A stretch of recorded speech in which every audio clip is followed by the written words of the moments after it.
Hello everyone, ये है एंकलेस Saunders की 9th एडिशन की बुक है। हम लोग देख रहे थे कार्डियोवास्कुलर प्रॉब्लम, जिसमें हमने की बहुत सारे टॉपिक्स पढ़ लिए थे अच्छे से, विद डायग्राम समझा था अच्छे से एक्सप्लेनेशन के साथ। इससे पहले हम लोगों ने कोरोनरी आर्टरी स्टेंट देखा है, परक्यूटेनियस ट्रांसल्यूमिनल कोरोनरी एंजियोप्लास्टी देखी है और भी बहुत कुछ देखा। आज हम लोग देखने वाले हैं एथेरेक्टॉमी। एथेरेक्टॉमी मतलब होता है, एथेरिक मतलब प्लेग, टॉमी मतलब रिमूवल, मतलब प्लेग के रिमूवल को एथेरेक्टॉमी कहते हैं। प्लेग मतलब ये जो फैट वगैरह डिपॉजिट हो जाता है ना आर्टरीज में, उसको प्लेग कहते हैं। तो ये कैसे किया जाता है? तो एक कैथेटर को इंसर्ट करते हैं जिसके टिप पर एक कटिंग चैम्बर होता है और एक या कहे रोटेटिंग ब्लेड होती है जो कि प्लेग को काटती जाती है। तो ये जो एथेरेक्टॉमी है उन पेशेंट्स में भी किया जाता है जिसको अगर पेरिफेरल आर्टरी डिजीज है या कहे इस्चेमिक लिम्स है, लिम्स तक उसका सप्लाई, ब्लड सप्लाई अच्छे से नहीं पहुंच पा रहा, उन पेशेंट्स में भी ये एथेरेक्टॉमी किया जाता है। प्री प्रोसीजर पोस्ट प्रोसीजर जो इंटरवेंशन होंगे वो सिमिलर है पीटीसीए के। हमने पीटीसीए पढ़ लिया था, आप लोग देख सकते हैं। और कोई भी कॉम्प्लिकेशन वगैरह है तो हमें उसको मॉनिटर करना है, या फिर जिसमें कि परफोरेशन हो सकता है, एम्बुलस हो सकता है और रीऑक्लूजन का कॉम्प्लिकेशन हो सकता है। ई पॉइंट है हमारा ट्रांसमायोकार्डियल रीवस्कुलराइजेशन। ट्रांसमायोकार्डियल रीवस्कुलराइजेशन मतलब ये उन पेशेंट्स में होता है जिनकी बॉडी में बहुत सारे वाइड स्प्रेड एथेरोस्क्लेरोसिस हो रखी होती है, और वो भी बहुत छोटे छोटे, मतलब छोटी छोटी आर्टरीज में ऐसे प्लेग्स बने होते हैं जिनमें हर जगह जाकर हम लोग बैलून कैथेटराइजेशन नहीं कर सकते। उन जगह पे ये होता है और इसके लिए स्मॉल चेस्ट इंसीजन करना पड़ता है, मतलब चेस्ट में एक जगह इंसीजन करके ये परफॉर्म किया जाता है। तो क्या करता है कि इसमें हाई पावर्ड लेजर का यूज किया जाता है जिससे कि वो 20 से 24 चैनल्स क्रिएट करता है लेफ्ट वेंट्रिकल के थ्रू, और लेफ्ट वेंट्रिकल में इतने चैनल्स बनाने के बाद वो हर चैनल में ब्लड फ्लो कराता है ताकि हर जगह ऑक्सीजनेटेड ब्लड पहुंच पाए। इससे करने के बाद जो हमारा हार्ट के जिस जगह से हमने ओपन किया था, लेजर डाला था, वो तो ठीक हो जाता है, हील हो जाता है, लेकिन जो मेन चैनल होता है जहां से ब्लड सप्लाई करना था वो वैसे ही परफ्यूज रहती है। फिर आता है हमारा F point, coronary artery bypass grafting. Bypass क्या होता है? तो फिगर 53.4 में हम लोग देखेंगे कि ये है हमारा हार्ट और इसमें ऐसे बाईपास कर रखे हैं। हम लोग जब अभी रीड आउट करेंगे तभी हमको समझ में आएगा ये कहाँ से क्या हो रहा है। जो कोरोनरी आर्टरी बाईपास ग्राफ्टिंग है, तो जैसे कि क्या होता है कि कोई कोई आर्टरी ना कुछ ज़्यादा ही ऑक्लूड हो जाती है, उसमें कुछ ज़्यादा प्लेग बन जाते हैं जिसको बार बार क्लियर नहीं कर पाती, और इस कंडीशन में क्या होता है कि उसकी जो आर्टरीज है उसको बाईपास कर देते हैं, मतलब एक आर्टरी को दूसरी आर्टरी से जोड़ देते हैं जो खुली हुई हो। यही होता है इसमें। Saphenous vein, internal mammary artery और अदर आर्टरीज यूज किए जाते हैं इस बाईपास में। क्या होता है, ये उन पेशेंट्स में किया जाता है जो पेशेंट्स मेडिकल मैनेजमेंट में रिस्पॉन्ड ना कर रहे हो, मतलब जिन पेशेंट्स को बार बार दवाई दी जा रही हो और ये कंडीशन ठीक नहीं हो रही, तो उन कंडीशन में ये बाईपास ग्राफ्टिंग की जाती है, जिनमें बहुत ज़्यादा सीवियरली ऑक्लूडेड हो जाते हैं। Minimally invasive direct coronary artery bypass एक टर्म है जिसको हम मिड कैप कहते हैं।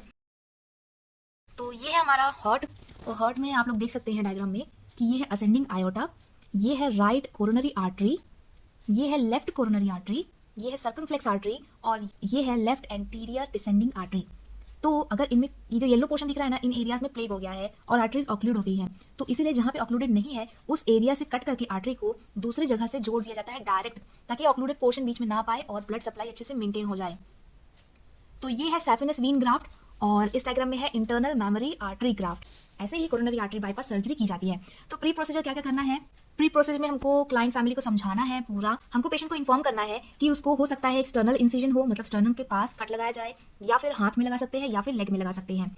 1 और 2 चेस्ट ट्यूब्स लगेंगी उसको, एक फॉली कैथेटर लगेगा और सेवरल आईवी फ्लूइड्स कैथेटर लगने वाले हैं या लग सकते हैं। उस क्लाइंट को ये भी इन्फॉर्म करना है कि ईटी ट्यूब लगाने की जरूरत भी पड़ सकती है अगर, और ईटी ट्यूब अगर लगी तो वो बातचीत नहीं कर पाएगा। पेशेंट को एडवाइस करना है कि उसको मैकेनिकल वेंटिलेशन में भी रखा जा सकता है ताकि वो अच्छे से ब्रीथिंग कर पाए।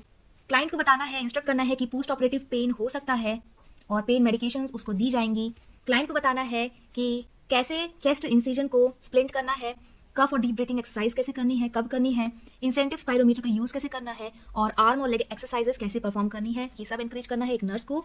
उसकी क्लाइंट की फैमिली और क्लाइंट को एंजाइटी और फियर रिलेटेड टू सर्जरी से के बारे में डिस्कस करना है। मेडिकेशंस देना है। कुछ ऐसी मेडिकेशंस हैं जो पेशेंट को डिसकंटिन्यू करना पड़ेगा ऑपरेशन से पहले, जैसे कि डायूरेटिक्स जो है वो सर्जरी के 2 से 3 दिन पहले ही बंद कर देना है, डिजॉक्सिन को 12 घंटे पहले से बंद करना है, और एस्पिरिन और एंटीकोएगुलेंट्स को सर्जरी के 1 हफ्ते पहले से ही बंद कर देना है। तो ये कुछ मेडिकेशंस थी जो कोरोनरी आर्टरी बाईपास की सर्जरी के पहले बंद करवानी है पेशेंट से। फिर कुछ मेडिकेशन है जो लगानी है, जैसे कि पोटेशियम क्लोराइड लगानी है, एंटी हाइपरटेंसिव्स लगानी है, एंटी डिसरिथमिया और एंटीबायोटिक्स लगानी है। तो ये था हमारा second point, pre operative intervention. अब थर्ड पॉइंट है इसी में बाईपास में कि cardiac surgical unit post operative intervention में क्या करना है। मतलब सर्जरी हो गई, अब कार्डियक सर्जिकल यूनिट में पेशेंट गया, अब उसको क्या करना है। तो पहली बात तो है कि पेशेंट को मैकेनिकल वेंटिलेशन में रखा जाएगा 6 से 24 घंटे तक के लिए।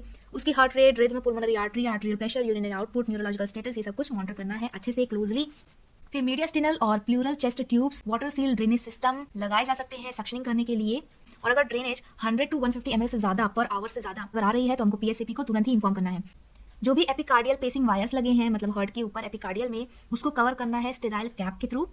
फ्लूइड और इलेक्ट्रोलाइट बैलेंस को मेंटेन करना है। फ्लूइड यूजुअली रेस्ट्रिक्टेड रहता है 1500 से 2000 ml, मतलब 1.5 से 2 लीटर ही उस पेशेंट को देना है, क्योंकि अगर हम ज़्यादा देंगे तो वो पोस्ट ऑपरेटिव एडिमा कॉज कर देगा। ब्लड प्रेशर को क्लोजली मॉनिटर करना है, क्योंकि हाइपोटेंशन हो सकती है अगर वीन ग्राफ्ट कोलैप्स हो जाए। जो हमने ये वीन अलग से लगाई है, अगर ये कोलैप्स हो जाए मतलब चिपक जाए, अच्छे से काम ना करे, तो हो सकता है पेशेंट को हाइपोटेंशन हो सकता है। तो इसलिए हमको ब्लड प्रेशर मॉनिटर करना है, देखना है कि कहीं सूचर से लीकेज वगैरह तो नहीं हो रहा, कोई ब्लीडिंग वगैरह तो नहीं हो रहा।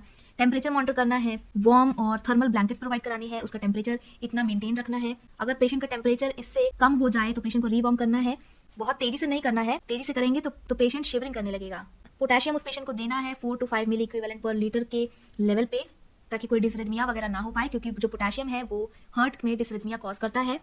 जो हमारा क्लाइंट है उसमें देखना है कि जुगुलर वेन डिस्टेंशन तो नहीं हो गई, मतलब जो हमारे नेक में जो वेन है अगर वो फूली हुई दिख रही है तो वो इंडिकेट करेगी कि हमारा हार्ट फेल होने लगा है।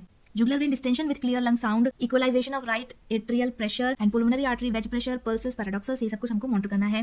पेन मॉनिटर किया जाता है। अगर पेशेंट को स्टर्नोटॉमी पेन या फिर एंजाइनल पेन हो रहा है, चेस्ट में दर्द हो रहा है, तो वो इंडिकेट कर सकता है कि उसका जो ग्राफ्ट लगाया गया है वो फेल हो रहा हो। तो ये सब था इसमें। आगे इसमें है क्लिनिकल जजमेंट, आप पढ़ सकते हो। Transfer of the client from cardiac surgical unit, अगर फिर जब तुरंत सर्जरी के बाद हमने पेशेंट को कार्डिक सर्जिकल यूनिट में रखा था, अब जब क्लाइंट की कंडीशन नॉर्मल हो गई तो उसको ट्रांसफर किया गया है कार्डिक सर्जिकल यूनिट में। वहाँ क्या क्या करना है, तुमको वाइटल साइन मॉनिटर करना है, डिसरिथमिया चेक करना है, इंसेंटिव स्पायरोमीटर करना है, डीप ब्रीथिंग करवानी है। अगर वाइट ब्लड सेल एलिवेटेड है 3 से 4 दिनों तक तो इन्फेक्शन को इंडिकेट करेगा। ग्रेजुअली रिज्यूम, धीरे धीरे एक्टिविटीज़ को रिज्यूम करनी है। और टेकिकार्डिया, पोस्ट ऑर्थोस्टैटिक हाइपोटेंशन हो सकता है, मतलब पेशेंट अचानक से बेड से उठा तो उसको चक्कर आ सकता है, तो हमको धीरे धीरे पेशेंट को उठाना है। और उस पेशेंट को थकान हो सकती है बिफोर, ड्यूरिंग, आफ्टर एक्टिविटी। ऐसी कोई भी एक्टिविटी को हमको अवॉइड करना है जिससे कि बीपी ड्रॉप हो रहा हो, मतलब बीपी घट रहा हो। तो ये सब था। नेक्स्ट वीडियो में हम लोग देखेंगे हार्ट ट्रांसप्लांटेशन। सो अगर आपको एक्सप्लेनेशन अच्छा लगा तो इस वीडियो को लाइक शेयर जरूर करें और चैनल को सब्सक्राइब करना ना भूलें। Thank you so much.